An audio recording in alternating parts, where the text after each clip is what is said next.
My one-night cheating and the consequences from it? What I did was insignificant in terms of worldview. I didn't start World War III, join ISIS, or kill anyone. I did, however, do something that belonged on the very bad end of the marital relationship scale. It wasn't the worst of the worst, but it was much closer to it than, for example, just yelling at my husband for no reason. I had sex for one day. One night, to be exact, since it all happened between 12:01 a.m. and 7:15 a.m. It was the first, and I guarantee only time in my stable marriage to Brad. My 2 young children and husband are too important to me to repeat, and it was only through circumstance that I was fortunate that it had no immediate consequences. The question that preoccupied me was, will Brad want to know?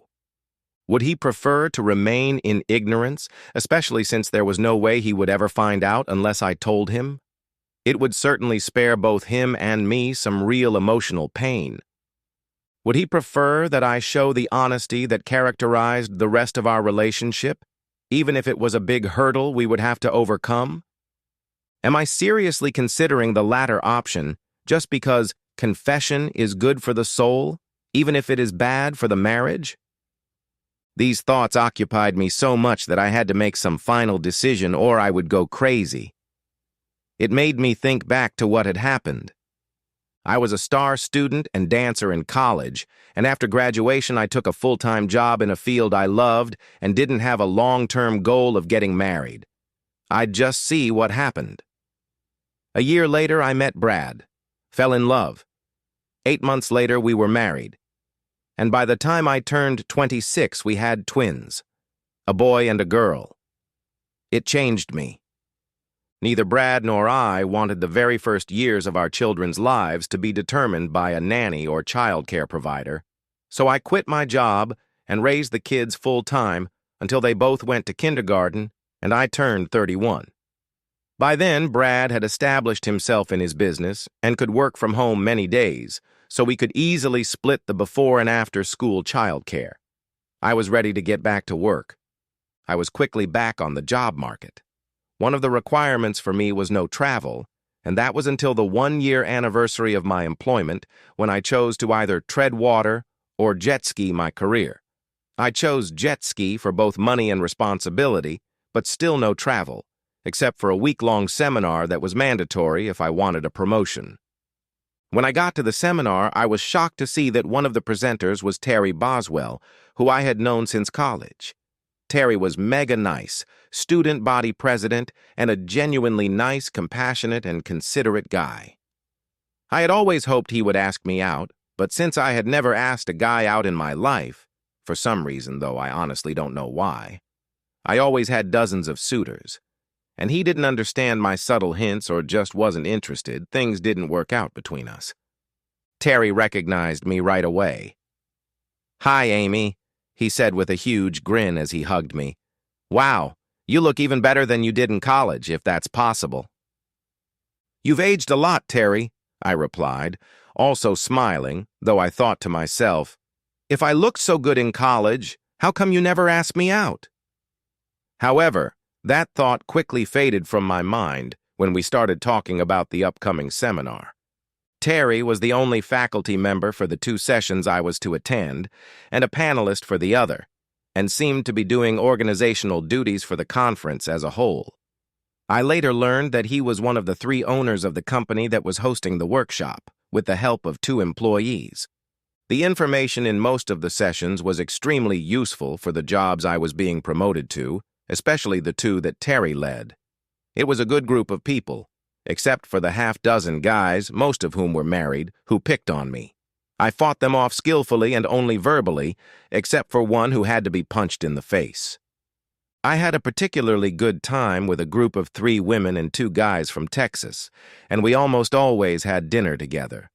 Terry joined us several times, much to the delight of the 3 women, who all remarked, "He's dreamy or mega cute," and he was always interested in my opinion and asked how things were going. Terry and I also exchanged a tremendous amount of information about our spouses, children, and life in general.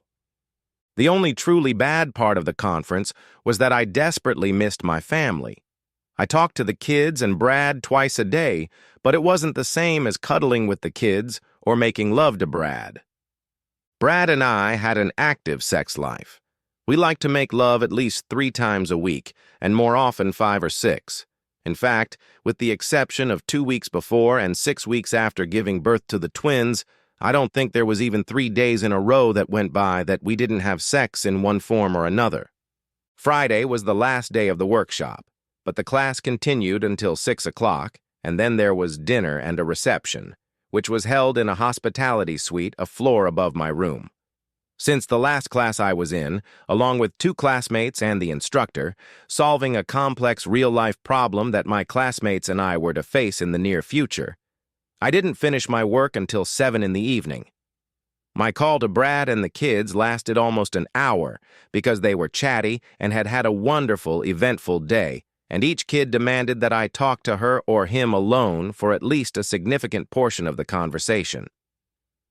I arrived late for dinner, actually just in time to accept the award for Best Teammate. The kid I punched probably didn't vote for me. The overzealous staff cleaned up my plate while I was standing on the dais, so I only had time to eat dessert before the reception started. The drinks at the reception flowed freely. When I saw that Terry was working tirelessly to keep things moving, I asked where his 2 staff members who were helping with the logistics of the conference were. "One of them had a family emergency and the other was sick, so it's just me," he replied with a waning smile. "Not anymore, I'll help," I replied. While I was fussing, I had also drunk much more than usual, in fact so much that I was at least legally too drunk to drive, not that I was going anywhere. Since a lot of people had early morning flights, I wasn't able to leave until around 10 a.m. On a Saturday, the reception ended early, but not before I was tipsy. After everyone left, Terry and I sank down on the couch and sighed. At first, we chatted aimlessly because he was obviously drunk too, and then he said, "You know, Amy, that I had a terrible crush on you in college." "That's the first I've heard of that," I snorted. "I gave you plenty of hints, but you never asked me out." "You've always had so many guys hitting on you. I just thought you were out of my league, and I so dislike being rejected and having my ego destroyed. Would you really go out with me?" "Yes. I've always thought you were very good-looking, smart, and a great guy. Much better in every way than most guys who have asked me out." "Can I get a kiss to see what I've been missing?" He grinned. He raised and lowered his eyebrows amusedly, as much as it's even possible for a drunk man to do, and then we both laughed. "Sure," I said, getting up on wobbly legs, and he did the same. We hugged and kissed, and the next thing I knew, it was a blur. I know I was drunk, hadn't eaten much, tired after a long day of work from 8 a.m. to 7 p.m., emotionally drained from dealing with my family, and very horny from not having sex for a week for the first time since 6 weeks after giving birth to the twins, now 6 years ago. There was a small room with a bed and bath attached to the guest suite, and not long after Terry and I kissed, I found myself lying on the bed with no underwear, but wearing a top, and Terry having sex with me. I vaguely remember it happening. At some point, I felt the bed move and saw Terry get up and go to the bathroom. I looked at the clock. 4:52 a.m. Terry came back and took off his pants but didn't take off his shirt, so I went to the bathroom. When I came back into the room, my head was still in a fog. Terry was sitting on the bed, still without underpants or shirt, crunching a large can of peanuts, and on the bedside table were 2 half-liter bottles of Perrier. "I'm hungry and thirsty, and I got this from the minibar. Do you want it?" "I'm starving, and I'm so thirsty I feel like I've walked through the desert," I replied, as I grabbed a bottle of Perrier, sat down next to Terry, and started on the nuts. Until everything was eaten, we mostly talked about how good the food and drinks were and how foggy our heads were. Then Terry said, "I need a shower. Why don't we save the water and take one together?" It sounded logical to my stupefied brain. We took off our shirts, Terry heated the water, and then we got in and soaped each other up. Up until that point, I could attribute my actions to the aforementioned intoxication and strange circumstances. However, once the water cleared my head a bit, from that point on, it was treason, plain and simple, my morning meeting. We had barely had time to dry off after our shower before we collapsed on the bed, stumbling and clinging to each other. The asshole had sex with me again, and then I fell asleep. Terry must have been smart enough to set the alarm, because before I felt his hand move, there was a loud ringing in my ears. I glanced over at the nightstand with empty bottles of Perrier, one of which was tipped on its side, and saw that the bedside clock read 7:01. "I have a 9:15 flight," he moaned before kissing me on the lips. We both dragged our frazzled bodies out of bed and put on the clothes we had been wearing at the reception scattered around the bedroom to head to our rooms to change and pack. We didn't say many words until we were fully dressed when Terry took my hands in his and looked into my eyes. "Thank you for letting me fulfill my fantasy," he said. "Yeah, I know we cheated, but it was a one-time thing, and the circumstances will never be repeated. I hope this doesn't have a negative effect on you, and I'll tell you what it will do for me," he said grimly. Then a smile appeared on his face and his eyebrows raised. "The time between 4 and 7 in the morning will get me through any bad day for the rest of my life. When I lose my biggest client on the same day, my wife is very angry with me for some insensitive behavior.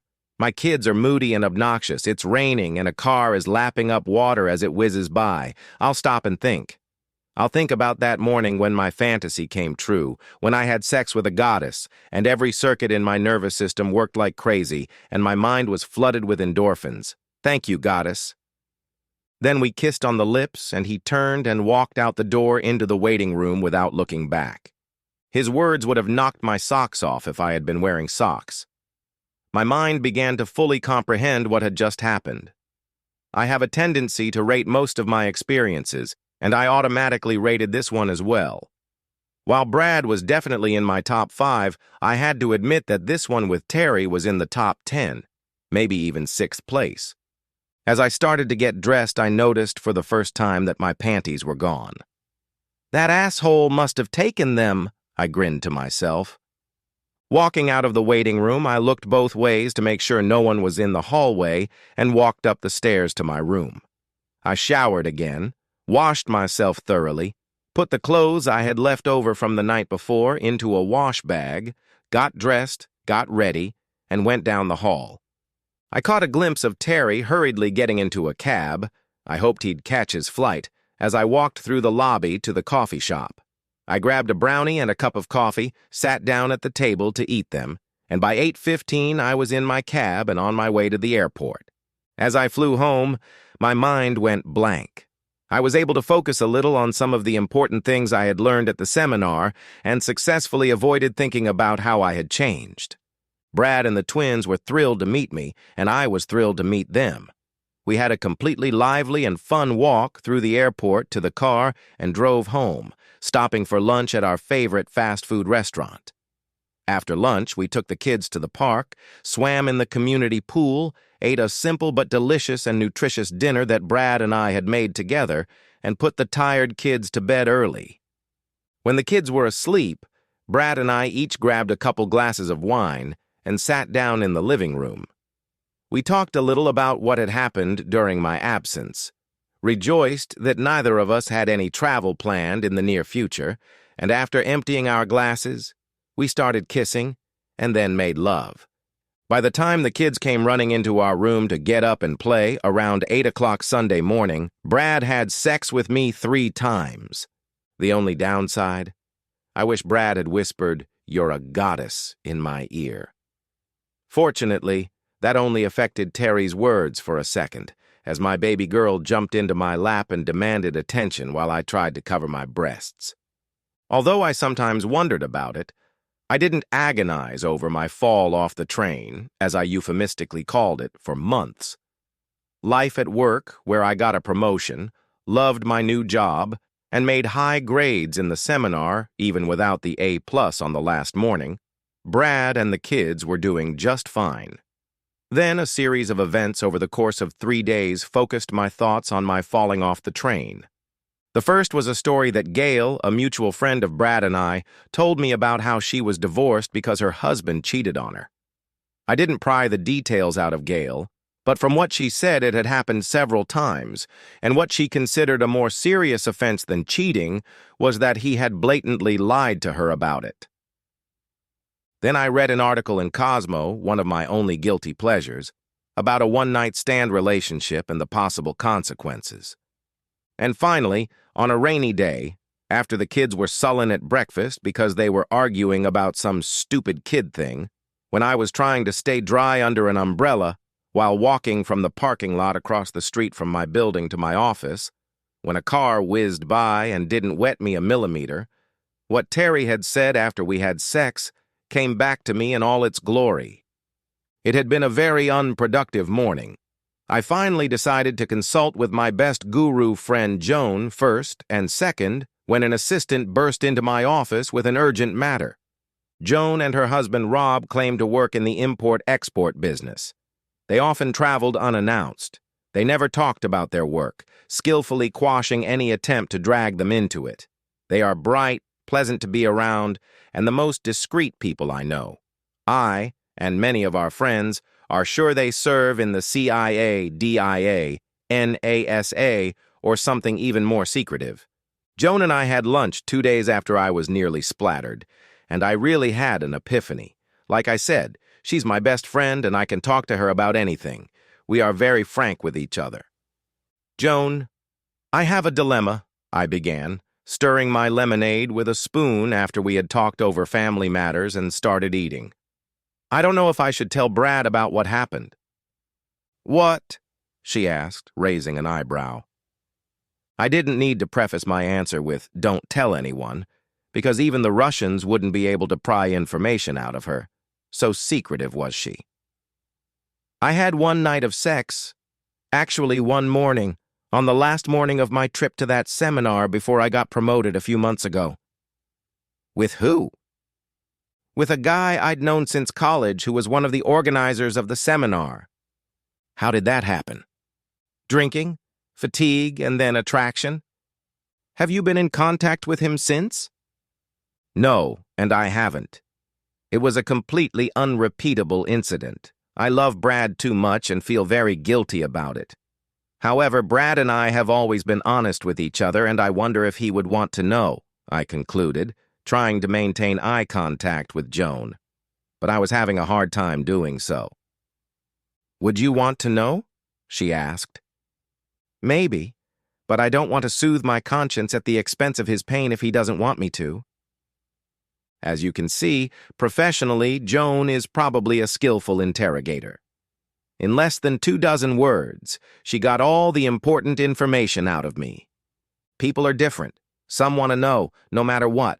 Others would rather never know, as long as it was just a one-night stand and not an affair. Some people will be forced to confess because it's eating them up. Others would rather die than confess, she replied thoughtfully. In fact, everything Joan does is thoughtful. A quirky expression appeared on Joan's face, and then she blurted out, "Can I find out?" "How can you find out? What, are you going to go to Brad and say, bye-bye?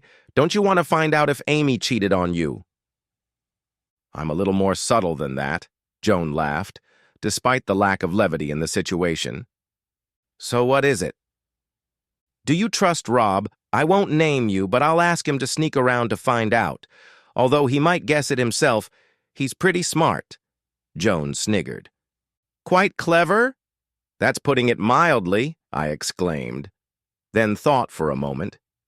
Even if he does guess, he'd never tell anyone, so yeah, I trust him if you need to ask him for help. What are the details? You, me, Melissa, and Samantha play golf together a couple times a year.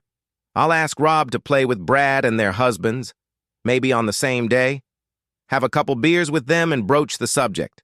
Rob can pull it off without arousing any suspicion, Joan replied, unconsciously stroking her chin. I have no doubt he can do it. Go on.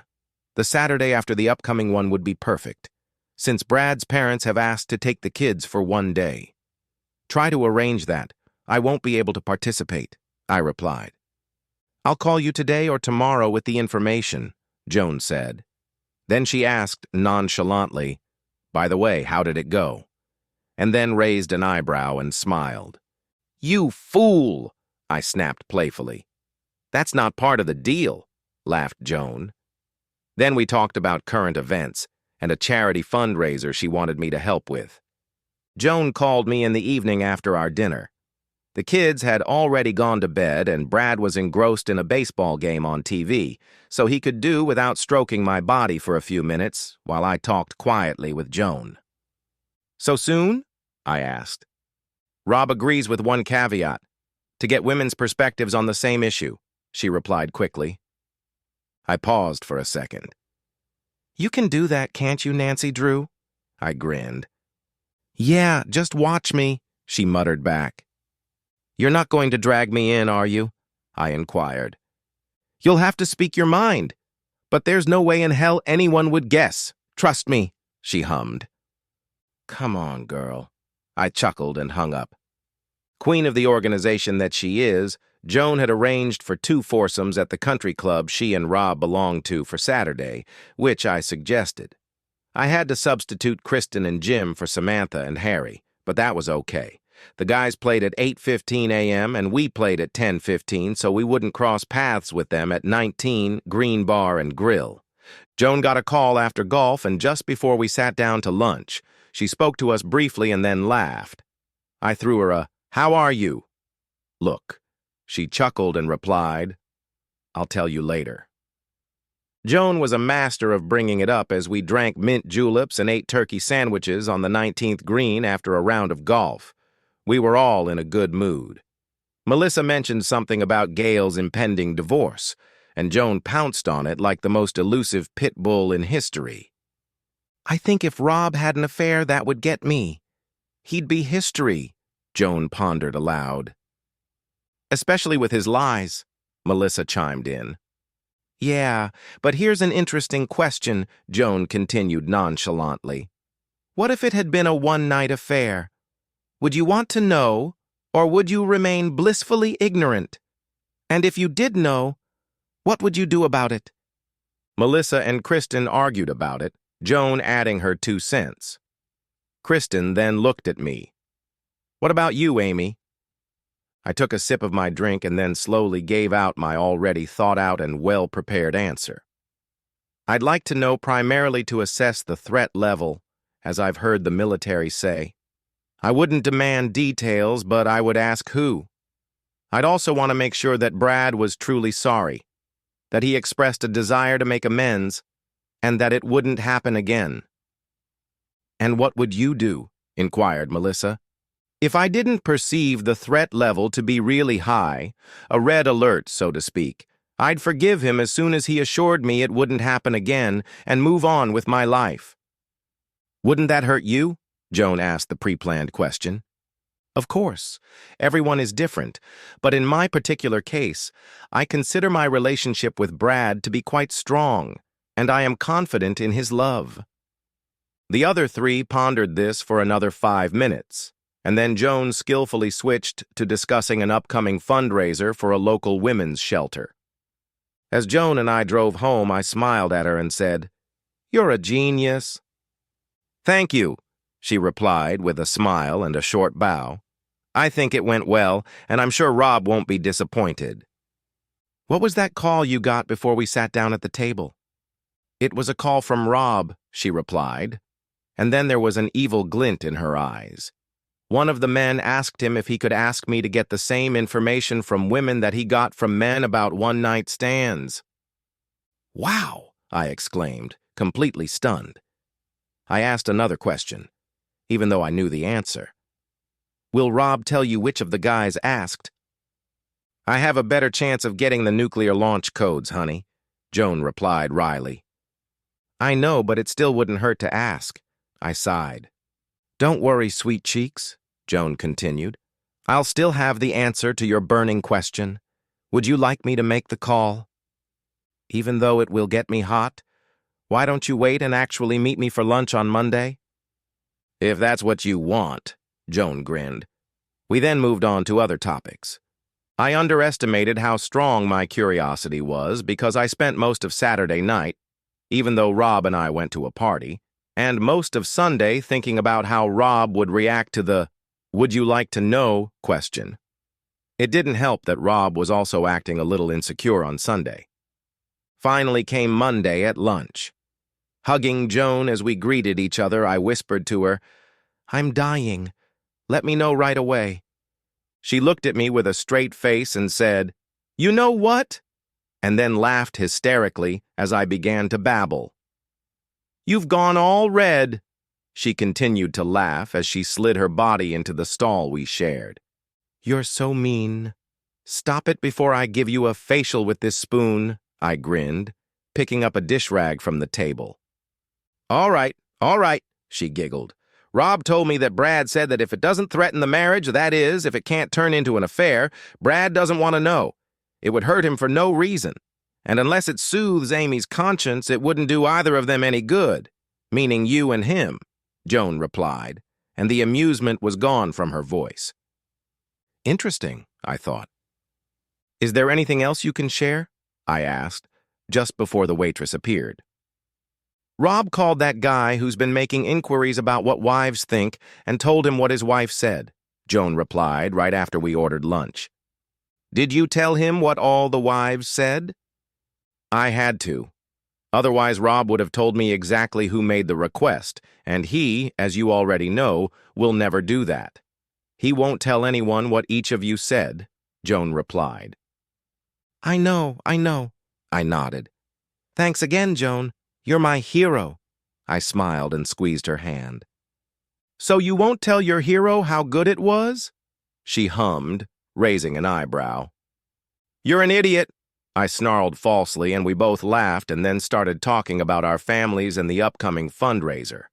Considering what Brad had told Rob, my natural reluctance to tell Brad about my morning date with Terry intensified. This despite the fact that on Friday night, after the kids had gone to bed, a sullen Brad presented me with a shocking opportunity. "Amy, sit next to me," Brad said, while soft music played in the background. When I sat down next to Brad, a perplexed expression appeared on his face. He spoke, keeping a fleeting glance at me. "I hope I'm not revealing any secrets when I say that Rob told me about what you said Saturday at the 19th green. I've kept it to myself for a long time, but I can't take it anymore." "That's trouble," repeated in my brain 1,000 times in a tenth of a second. "I had a one-night stand when we were married. I regret it more than you can imagine. There is no chance of it happening again, and I will do anything to get it back." It took me about 30 seconds to recover my voice. Then, using my best Joan interrogation technique, I asked softly, "When?" "The week I was gone, 4 days to a month after you had the twins and your mom and sister were with you. 6 years ago," he replied meekly, seemingly trying to count the number of loops in the carpet at his feet. "Who?" "That's what's really weird. It was Gina Stanton," he muttered, still engrossed in counting the loops. Gina Stanton was a woman he'd worked with before and seemed to despise. While even women had to admit she had a gorgeous body, she was a cheater and a debauchee who'd been fired about 3 years after the twins were born and, I'm told, now lived in a city 2,000 miles away. "I thought you despised her," I asked, when my brain kicked in enough to formulate another question. "I despised and despise her. It was a strange situation." "Tell me," I asked in a soft, non-threatening voice. "It was Thursday, the night before the flight home. Everyone else had finished their part of the project, but Gina and I had one part that fell within our responsibilities, so we worked late into the night to finish it so the client could pick it up Friday morning. She looked nicer than she ever had before, even though she was wearing one of her super attractive outfits. We thought a few beers would loosen us up since the time was getting close to 11 p.m. But either she'd intentionally gotten the order wrong, we were in her room, or room service screwed it up because they brought a pitcher of margaritas instead." Brad wrinkled his nose as if in pain, then continued, seeming to keep counting the carpet loops. "Actually, The first 2 drinks helped, and we were done by 11:45.